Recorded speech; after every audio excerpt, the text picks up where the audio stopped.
बिस्मिल्लाहिर्रहमानिर्रहीम। अस्सलाम वालेकुम। मैं हूं आपका होस्ट राना समीउल्लाह। इस वक्त आप देख रहे हैं मलिक मदनी चैनल। हमारे साथ मौजूद है सियासी समाजी शख्सियत जो किसी तारफ़ के मोहताज नहीं है। कोट मिठन की सियासत में हमेशा उनका अहम किरदार रहा है और बहुत ही खूबसूरत बोलते हैं, बहुत ही अहम शख्सियत है। मैं उनका तारफ़ आप लोगों के साथ करवाता चलूँ। हमारे साथ मौजूद हैं शहद रियाज साहब। Welcome sir. हम आपको अपने प्रोग्राम में खुशामदीद कहते हैं।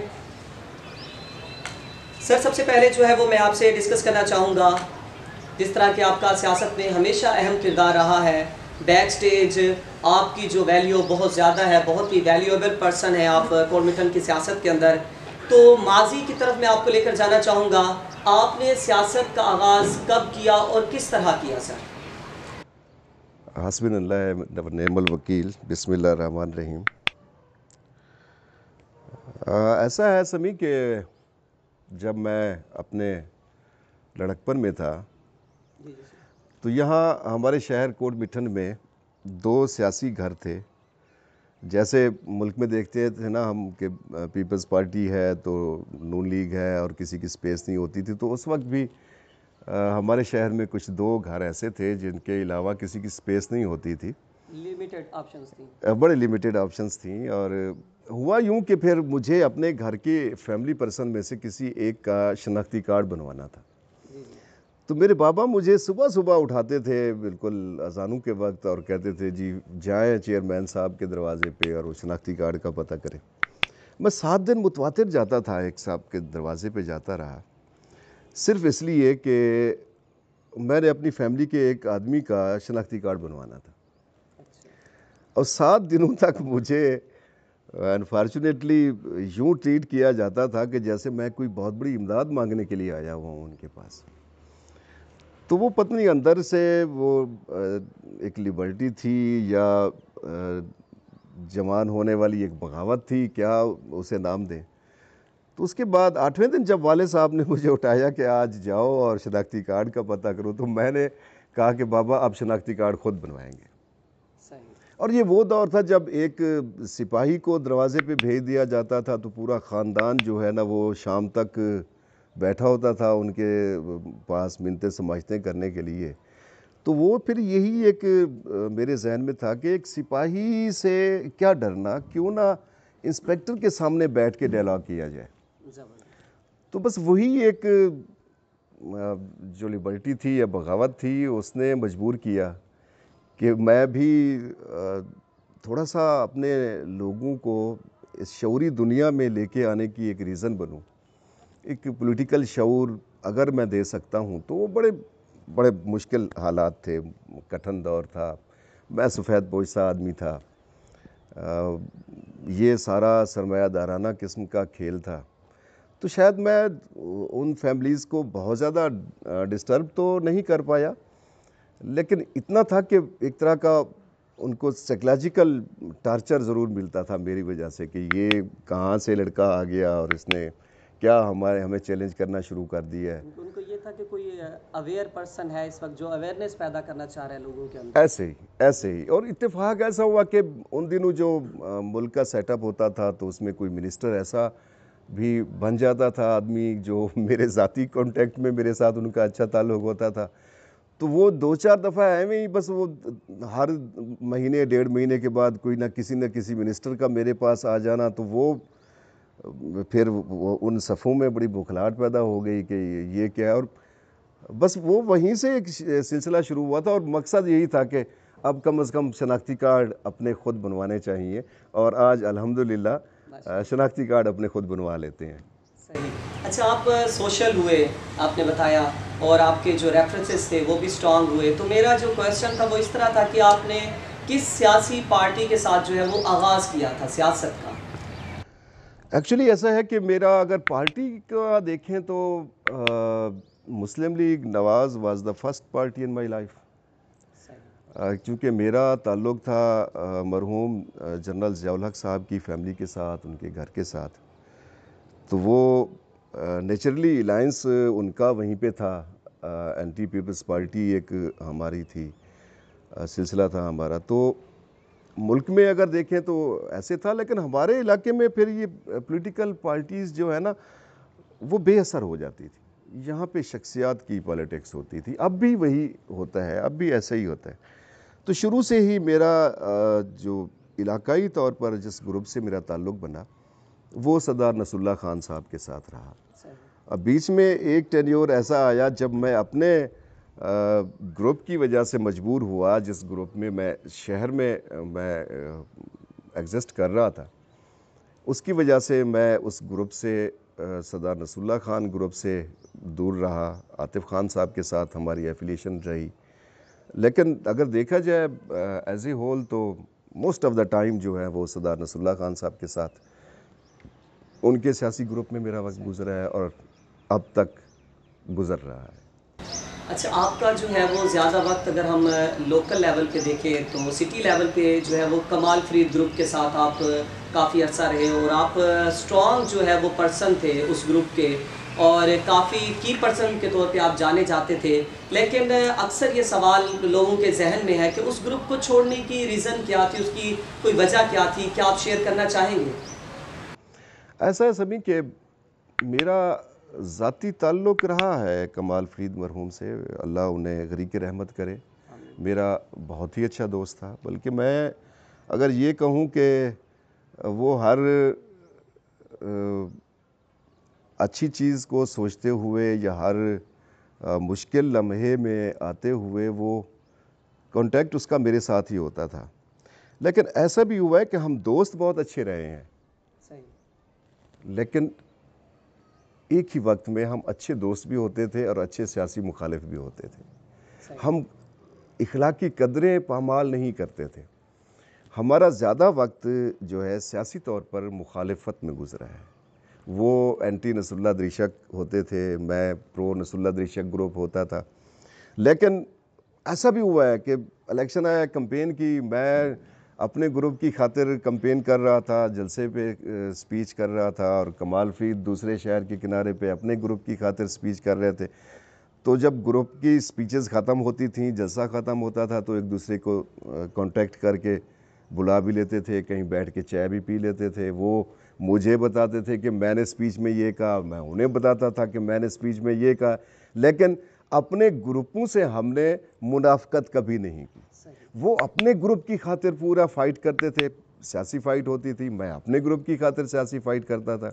रिज़ल्ट जो भी आता था, कभी उनके खाते में रिज़ल्ट अच्छा, कभी हमारे खाते में रिज़ल्ट अच्छा, लेकिन यूँ नहीं हुआ कि हमारी ज़ाती दोस्ती और एक ज़ाती जो हमारा एहतराम था वो ख़त्म नहीं हुआ। पर्सनल जो रिलेशन था वो हमारा एहतराम की बुनियादों पे कायम रहा। और एक स्टेज ऐसी भी आई जब ज़रूरत महसूस हुई कि हमें इकट्ठा हो जाना चाहिए, और उस वक्त शहर के लिए, इलाके के लिए कमाल फरीद की सोच थी कि मीर बुलंदशहर मज़ारी साहब को और सरदार नसरुल्लाह खान साहब की सुलह करानी चाहिए। एक अरसे की उनकी आपस में पॉलिटिकल मुखालफत चल रही थी, तो वो जिस स्टेज पे मुखालफत थी वो उस वक्त लगता था कि शायद ये मुमकिन नहीं है, लेकिन उस आइडिया को लेके हम दोनों चले। और फिर यूँ हुआ कि 15 से 20 दिनों के बाद हमने उनको, दोनों बड़े हमारे बुज़ुर्ग सियासतदान है, हमारे लिए काबिल एहतराम है, अल्लाह उन दोनों को सुखी सेहत दे, तो हमने उनको एक टेबल पे बिठा दिया और बाद में उनकी फैमिलीज़ को भी, उनके बच्चों को, बेटों को भी एक टेबल पे बिठा दिया, सुलह हो गई। अच्छा, ये सुलह कराने में हमें इतनी मुश्किल नहीं हुई जितना बाद में उस सुलह को छुपाने में 2.5 साल का एक अरसा था जो, हाँ, वो छुपाना पड़ा हमें। अच्छा, छुपाना पड़ा कि कमिंग इलेक्शंस तक हमने इस सुलह को डिस्क्लोज नहीं होने देना। तो वो 2.5 साल जो छुपाया हमने, और तरह तरह के सवाल हुए हम पे, दोनों हम इकट्ठे होते थे तो भी सवाल होते थे, हम सेपरेट होते थे तो भी सवाल। वो डिफेंड करना जो 2.5 साल की का था ना जी, उसको सुलह को छुपाना हमारे लिए वो हमारा असल इम्तिहान था, और अल्हम्दुलिल्लाह वो हम उस इम्तिहान से भी कामयाब हुए और उनकी सुलह, वो हम कराई हुई हमारी सुलह आज तक कायम है।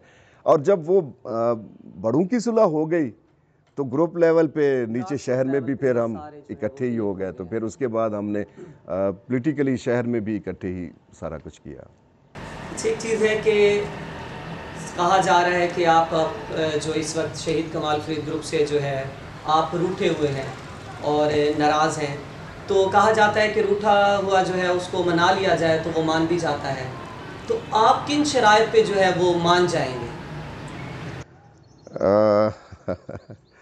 ऐसा है समी के कमाल फरीद के गुज़र जाने के बाद उनके बेटे मेरे भतीजे हैं। पता नहीं मेरे बारे में उनके क्या ख्यालात हैं, मैं अब भी उन्हें अपना बच्चा ही समझता हूँ, मेरे बच्चों की तरह हैं, मेरे भतीजे हैं। सूरत हाल ऐसी बनी कि मेरी ख्वाहिश थी कि हमज़ा को इस ग्रुप की क़यादत करनी चाहिए जी। और आपको पता है कि मैं डायरेक्ट खुद किसी इलेक्शन में नहीं आया सिवाय पिछले बलदियाती इलेक्शन के, कि वो वार्ड नंबर 5 में मुझे खुद आना पड़ा और उस वक्त भी काउंसलर की सीट पे, उस वक्त भी मैं नहीं आना चाह रहा था। असल में हुआ यूं कि उस वार्ड में हमारे ग्रुप का कोई आदमी इलेक्शन लड़ना नहीं चाहता था, बावजूद इसके कि हमने 2-3 बंदों को, अपने अहम लोगों को कायल करने की कोशिश की, लेकिन कोई तैयार नहीं था। रीज़न उसकी ये थी कि की तरफ से आप आए थे? नहीं, मैं उसमें आज़ाद था जी। आज़ाद मेरा बाकी पूरा पैनल जो था वो भी आज़ाद था, हमारा इंतखाबी निशान बाल्टी था। तो उसमें फिर ये हुआ कि नून लीग, मेरे मुखालिफ जो थे ना जी, राना मुख्तियार साहब, उनके पास नून लीग का टिकट था और राव हाकिम साहब मेरे मुखालिफ थे, वो पीटीआई से थे, उनके पास बैठ था। तो वो मजबूरन मुझे इसलिए आना पड़ा कि कोई और साहब उस इलेक्शन में आना नहीं चाह रहे थे उस वार्ड में, और वो इसलिए कि वो वार्ड नंबर 5 राव साहब का मजबूत किला सा था, उस किले में कोई एंटर नहीं होना चाह रहा था। तो फिर, और मुझे ये वाज़े लग रहा था कि राव साहब को अगर हमने इस इलेक्शन में ओपन छोड़ दिया तो हमें चेयरमैनी नहीं मिलती। जी जी। और देखिए बाद में जो रिज़ल्ट आए तो 2 वार्ड ऐसे थे शहर के जिसमें राव साहब का कैंडिडेट एक में 8 वोटों से हारे हैं और एक में 12 वोटों से हारे हैं।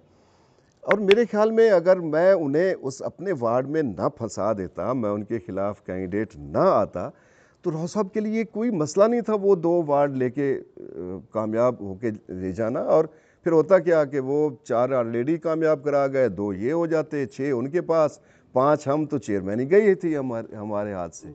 तो ये चीज़ मुझे पहले से नज़र आ रही थी। तो मजबूरन फिर जब कोई नहीं राज़ी हो रहा था उस वार्ड में इलेक्शन लड़ने के लिए, तो मैं खुद आया, और फिर जब आ गया तो फिर वो तो बाद में इलेक्शन बनता गया, और फिर आपने देखा कि पूरे शहर में था ही वही वार्ड जिसमें लगता था कि कोई इलेक्शन है। लेकिन इस सब चीज़ के बावजूद भी मैं यही चाहता था कि एक लंबी इनिंग्स खेलनी चाहिए हमारे ग्रुप को, हमज़ा को एक लंबी इनिंग्स खेलनी चाहिए। अनफॉर्चुनेटली यही कह सकते हैं कि शायद पता नहीं मैं गलत हूँगा, वो मुझे नहीं समझ पाए, या कहीं मैं नहीं उन्हें समझ पाया, कहीं कोई ऐसी मिसअंडरस्टैंडिंग हो गई। है कि जब कॉन्फ्लिक्ट होता है तो वो नो डाउट के दोनों साइड से होता है कि उसका जो है वो एक्शन का एक रिएक्शन भी होता है, तो उसमें जो कॉन्फ्लिक्ट रेजोल्यूशन के हवाले से आप भी बेहतर जानते हैं कि उसको रिजॉल्व करने के लिए अगर सिटिंग जो है वो ज़्यादा ज़रूरी होता है, और सबसे ज़्यादा जो की है वो ये है कि थर्ड पर्सन, तो किसी भी कॉन्फ्लिक्ट को रिजॉल्व करने के लिए थर्ड पर्सन जो है वो बहुत ज़रूरी है। आपके समझते हैं वो थर्ड पर्सन कौन हो सकता है जो आप दोनों के कॉन्फ्लिक्ट को जो है वो रिजॉल्व कर सके? देखिए, मैं एक चीज़ तो बता दूँ कि जब मैं अलहदगी मैंने इख्तियार की थी उस ग्रुप से, तो मैंने एक लंबी चौड़ी की, आई थिंक कोई 45 मिनट 50 मिनट की एक लाइव प्रेस कॉन्फ्रेंस की थी। मैंने उसमें भी यही कहा था कि 2 ही सूरतें हैं अब दोबारा हमारे इकट्ठे होने की। एक तो ये है कि जिस ग्रुप से हम बिलोंग करते हैं वो ग्रुप उनको नेक्स्ट इलेक्शन में टिकट दे दे, तो मैं ग्रुप से वायलेशन नहीं करूँगा। दूसरा ये है कि वो ग्रुप मुझे टिकट दे दे, तो उन्हें चाहिए वो वायलेट ना करें ग्रुप के फैसलों को, या ग्रुप किसी थर्ड पर्सन पे आ जाए तो हम दोनों को चाहिए कि इकट्ठे होकर एक स्ट्रगल करें। पॉलिटिक्स होगी ग्रुप पॉलिटिक्स या पार्टी पॉलिटिक्स, ठीक है ना जी। एक ये सूरत हो सकती है, और दूसरी सूरत ये भी हो सकती है कि सियासत में कोई मुखालिफ देर पा मुखालिफ नहीं होता। मुखालफत नहीं होती है, तो सही बात है। मरहूम नवाबजादा नसरुल्लाह खान कहते थे कि सियासत में आज का दोस्त ज़रूरी नहीं कल का दोस्त हो, और आज का मुखालिफ भी ज़रूरी नहीं कल का मुखालिफ हो। सही बात है। तो ये देखा जा सकता है कि जी अभी तो दुनिया पूरी की सूरत हाल कुछ और तरह की बन गई है।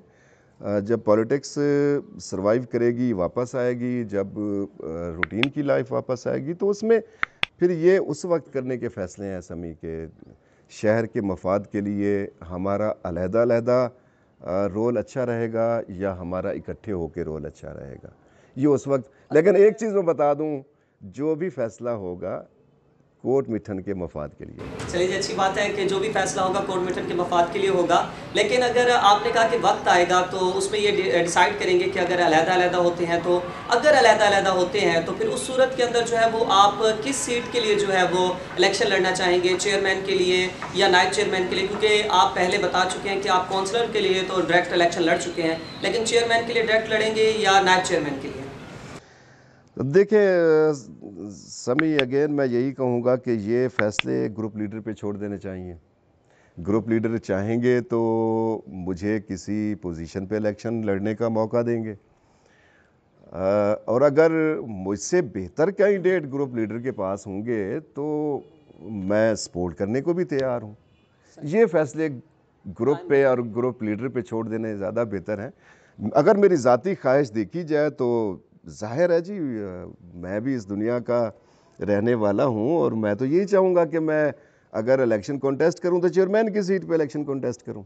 लेकिन ग्रुप क्या चाहता है, ग्रुप लीडर क्या चाहता है, वो उस वक्त के फैसले हैं। सही। अच्छा जी, अब आते हैं आपका जो आपने हमेशा समाजी रोल भी आपका रहा है, और आप सोशल सेक्टर के अंदर भी जो है वो डिस्ट्रिक्ट राजनपुर के अंदर आपने बहुत ज़्यादा काम किया है। आप चेयरमैन डिस्ट्रिक्ट कोऑर्डिनेशन काउंसिल भी हैं, और आपने डिफरेंट प्रोजेक्ट्स पे काम किया है सोशल सेक्टर के अंदर, और आपने फ्लड के अंदर जो लोग उससे जो है वो इफ़ेक्ट होते हैं तो उनके लिए भी आपने बहुत ज़्यादा काम किया है। एजुकेशन के प्रोजेक्ट्स पे भी आपने काम किया है। तो मैं पूछना चाहूँगा कि आपकी ऑर्गेनाइजेशन इस वक्त करंट सूरत हाल जो चल रही है, इसके अंदर क्या लोगों के लिए कोई काम कर रही है आपकी ऑर्गेनाइजेशन? ऐसा है समी कि हमें अब तक जो तजर्बा था वो यही था कि हमने एमरजेंसी को डील करना है। तो वो एमरजेंसी हमारे सामने क्या होती थी? हमारे सामने जी एमरजेंसी होती थी फ्लड्स, सीधी सी बात है, फ्लैश फ्लड या डेवराइन फ्लड। और बाज़ औक़ात 2010 में ऐसा हुआ कि दोनों फ्लड्स इकट्ठे आए, जिसने हमें सैंडविच बनाया और लॉस हुआ। तो उस वक्त मेरी एनजीओ ने फ्लड्स पे काम किया, और हमें ज़्यादा एक्सपीरियंस भी फ्लड्स पे था। डीआरआर का रहा है। डीआरआर पे मेरा ज़्यादा एक्सपीरियंस रहा है। तो अब जो बैठे बिठाया ये एक सूरत हाल बन गई है जी। ये जी देखे, ये कोई आम बात नहीं है, और ये कोई बहुत जल्द टलने वाली बात नहीं है। फ्लड्स में ये होता था कि मैं खुद फील्ड में निकलता था, मेरा स्टाफ फील्ड में निकलता था, हम लोगों के पास हमारी एक्सेस होती थी, भले बोर्ड्स में हम एक्सेस कर ले, लेकिन अब तो किसी के पास एक्सेस ही नहीं है। कोई हमें मिलना नहीं चाहेगा, किसी के पास हम नहीं जा सकते। गवर्नमेंट, ये तो अजीब सी सूरत हाल है कि एक अनदेखा सा एक दुश्मन है जिसका जो इंसानी आँख से नज़र नहीं आता, और वो उसके सामने हमारे आइटम बम फ्लॉप हो गए, हमारी सब चीज़ फ्लॉप हो गई है। एक चीज़ जिसका आपने कही है कि हम जो है एक्सेस नहीं है हमारी, और हम जा नहीं सकते और किसी को अप्रोच नहीं कर सकते, तो एक चीज़ ये ठीक है। और उसके बाद मैं ये पूछना चाहूँगा कि अब गवर्नमेंट जो है वो दे रही है पैसे, 12,000 पे दे रही है। बेनज़ीर इनकम सपोर्ट पहले उसका नाम था, अब जो है उसका नाम भी चेंज कर दिया है, एहसास प्रोग्राम रख दिया गया है। तो उसके अंदर उन्होंने पहले 1 करोड़ जो है वो 20 लाख लोग थे, अब उन्होंने कहा है कि हम 8 से 9 करोड़ लोगों को जो है ये डोनेशन देंगे। तो उसके लिए उन्होंने सेंटर्स भी बनाए हैं, अभी उनकी पेमेंट दी जा रही है, फीमेल्स को भी दी जा रही है। तो उसका सेंटर उन्होंने जो है वो राजनपुर बनाया है। तो हमारे कोट मिठन के लोगों को राजनपुर जाना पड़ेगा, वंग के लोगों को राजनपुर जाना पड़ेगा, मुरगई के लोगों को राजनपुर जाना पड़ेगा। और उसके लिए ये है कि जिनके कार्ड्स हैं या बायोमेट्रिक तरीके से वो किसी एटीएम पे जा सकते हैं, तो हमारे इकलौता ही एटीएम है, वो चंद लोगों के सिर्फ कार्ड्स हैं, बाकी लोग डायरेक्ट जाके बायोमेट्रिक तरीके से इजी पैसा के थ्रू जो है वो पैसे लेते हैं। तो वो तमाम फीमेल जो है वो राजनपुर जा रही हैं, और मोटरसाइकिल किसी के पास नहीं है क्योंकि लोकल ट्रांसपोर्ट तो आपको पता है बंद है। तो इस कंडीशन के अंदर वो किस तरह अप्रोच करेंगे, राजनपुर जाएंगे? कोट मिठन सेंटर होना चाहिए था, वंग के लोग यहाँ पर आते, मुरगई के लोग यहाँ पर आते, अदर जो सराउंडिंग यूसीज हैं वो सारे यहाँ पे आते, तो सेंटर यहाँ पे होता हज़ारों लोगों के लिए। क्या कोट मिठन का कोई वारिस नहीं है? क्या कोट मिठन की कोई लोकल गवर्नमेंट नहीं है जो इस सूरत में जो है वो कोई स्टेप ले सके, डिस्ट्रिक्ट गवर्नमेंट के साथ इस हवाले से बात कर सके? क्या आप इस हवाले से शेयर करना चाहेंगे? जी, इसमें मैं आपके सवाल का जवाब देता हूँ, लेकिन जो पहला आपका सवाल था उसमें कुछ मैं बताना चाह रहा था अभी। उसमें ये हुआ कि डीसी साहब से मेरी बतौर चेयरमैन डिस्ट्रिक्ट कोऑर्डिनेशन काउंसिल मेरी एक मुलाकात हुई है अभी कुछ दिन पहले। इस टॉपिक पे हमारी बहुत सारी गुफ्तगू रही है, कोई 1.5 घंटे की। दो चीज़ें तो हम उसमें करने अब जा रहे हैं। एक तो न्यूट्रिशन को हम लेके आ रहे हैं। ये जहन में रख ले जी, हर कोई जहन में रख ले कि ये दिसंबर तक ये सूरत हाल ख़त्म होने वाली नहीं है। सही बात है। जो इस वक्त अब तो इंटरनेशनल लेवल पे ये कहा जा रहा है कि इसका पीक आएगा ही दुनिया में अगस्त में कोरोना का, और अक्टूबर तक, मिड ऑफ अक्टूबर तक ये पीक रहना है। तो ये तो वो कादरे मुतलक है, वो कुदरत बहुत ताकतवर है जी। ये तो हमने अल्लाह मियाँ को नाराज कर दिया है अपने सारी दुनिया देख रही है कुदरत। तो ये न्यूट्रिशन पे हम कुछ काम करने जा रहे हैं। और फिर एक दूसरा एक फेज़ आना है समी, वो बड़ा खौफनाक फेज़ आना है। वो आना है जब आफ्टर कोरोना जो ये शॉक्स होंगे ना जी, उसमें आपकी गैर मुल्की रेमिटेंस ख़त्म हो जाएंगी। आपके ऊपर ना सिर्फ रेमिटेंसेस का खात्मा होगा, आपके ऊपर एक बेरोज़गारों का और बोझ बढ़ने जा रहा है। ये छोटे छोटे बिजनेस ख़त्म होने जा रहे हैं। ये पूरी दुनिया की मईशत का बट्टा बैठने जा रहा है। ये आपके हवाई जहाज़ से लेके रक्शे तक सब ये बैंकों की किस्तों पे चल रहे होते हैं। ये सब लोग बैंक डिफ़ॉल्ट होने जा रहे हैं। और ये जो इस वक्त सफ़ेद पोश तबका है वो 1 महीने के बाद, 1.5 महीने के बाद गरीब होने जा रहा है। तो ये पूरी दुनिया में एक रेवोल्यूशन सा आ रहा है कि अजीब सी कैफियत बनती जा रही है। और उसमें फिर हमने ये सोचा है एनजीओज़ ने कि उस वक्त हमारा रोल ज़्यादा बनता है आफ्टर कोरोना डेवलपमेंट। पहले हम डेवलपमेंट करते थे फ्लड्स की, वो होता था कि हम रोड्स बनाते थे, हम घर बना देते थे, हम खाले बना देते थे, हम फ्लड बंद बना देते थे।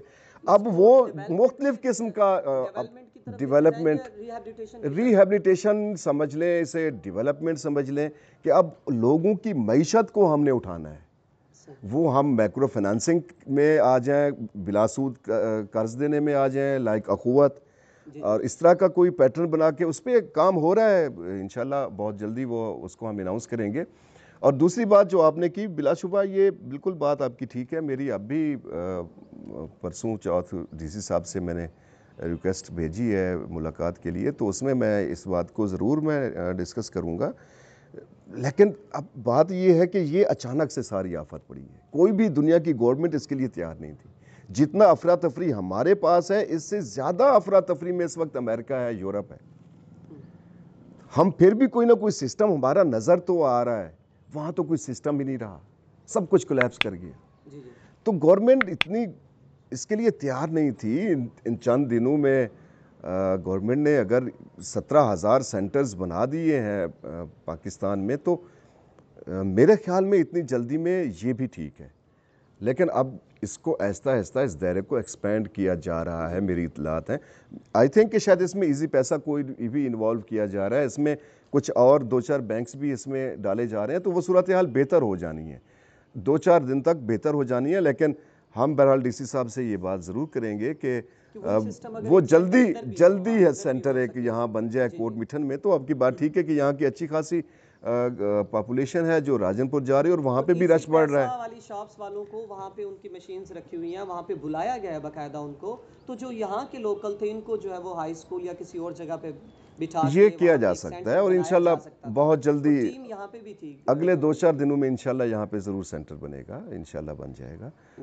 इस आवाज़ को हम ऊपर उठाएंगे इंशाल्लाह। अच्छा जी, आखिर में मैं ये आपको कहना चाहूँगा कि हमारे नाजरीन को आप क्या पैगाम देना चाहेंगे हमारे चैनल के थ्रू? यही पैगाम है जी। इस वक्त तो पूरी दुनिया में यही एक पैगाम चल रहा है कि इस कोरोना से बचना है जी। अपने आप को जितनी आप आइसोलेशन में रख सकते हैं, घर में अपने आप को रख सकते हैं, उतना ही घर में रखें। और स्पेशली ये नौजवान, मैं देखता हूँ कि इनको परवाह नहीं है, तो ये केयरलेस हैं बहुत ज़्यादा। ये इस बात को समझ नहीं रहे कि ये जब घर जाते हैं और खुदा ना करे वो वायरस ये अपने घर में ले गए तो घर के बच्चे इफेक्ट होने हैं, और ये पूरी दुनिया इसमें फंसी हुई है। सिर्फ हम नहीं फंसे हुए, पूरी दुनिया फंसी हुई है। आज 1,04,000 से ज़्यादा मरने वालों की तादाद हो गई है, और ये तो दुनिया के दो बड़े आज़म हैं, अमेरिका और यूरोप। अल्लाह ना करे कि बाकी जो 2-3 बचे हुए हैं बड़े आज़म, उनकी तरफ इसका रुख हो। और एशिया तो वैसे ही बहुत ज़्यादा पॉपुलेटेड है जी, तो अल्लाह ना करे एशिया की तरफ उसका रुख। अभी हमारी तरफ ये रुख नहीं है, ये कोई पीक नहीं है। उसका पीक देखना है तो वो अमेरिका को देखें, यूरोप को देखें। हम तो रसूल के सदके बचे हुए हैं, और अल्लाह करे हम मज़ीद बचे रहें, वरना तो हमारे पास तो वो हेल्थ सिस्टम ही नहीं है जो यूरोप और अमेरिका के पास हेल्थ सिस्टम है। तो हम इन हॉस्पिटल्स के साथ कहाँ ये दिफा करने लगे हैं। तो उसका बेहतरीन, जब आपको पता है कि इसका कोई इलाज नहीं है, इसका एक ही इलाज है कि अपने आप को घर में बंद करके रखें। स्टे होम कह रहे हैं, ये गवर्नमेंट कह रही है, पूरी हेल्थ डिपार्टमेंट कह रहा है, WHO कह रही है, पूरी दुनिया कह रही है। तो हम इसको मजाक बनाते बनाते कहीं मुझे डर है कि अल्लाह ना करे कि हम खुद मजाक बन जाएं। तो यही मेरा पैगाम है कि मेहरबानी करें, ये एक बुरा वक्त है, पूरी दुनिया पे बुरा वक्त है। इस बुरे वक्त के असरात से बचें, अपने आप को घरों तक महदूद करें, गैर ज़रूरी बाहर नहीं आना। Thank you so much, thank you so much Shahryar साहब, आप आए और आपने अपना वक्त दिया, और आपसे जो गुफ्तगू हुई, बहुत सारी बातें जो हैं वो हमारे तक पहुंची। हमारे नाजरीन को भी जो है वो बहुत सारा नॉलेज मिला आपकी बातों से, और बहुत सारे जो इश्यूज जो माइंड में थे वो भी क्लियर हुए। Thank you so much sir, आप आए। इस वक्त हम इजाज़त चाहेंगे अपने इस प्रोग्राम से, और आप लोगों ने ज़रूर बताना है कि हमारा प्रोग्राम आप लोगों को कैसा लगा। मदनी हमारा जो है वो मलिक मदनी चैनल है, इस चैनल को सब्सक्राइब ज़रूर कीजिएगा। Thank you so much. अल्लाह हाफिज़। पाकिस्तान जिंदाबाद।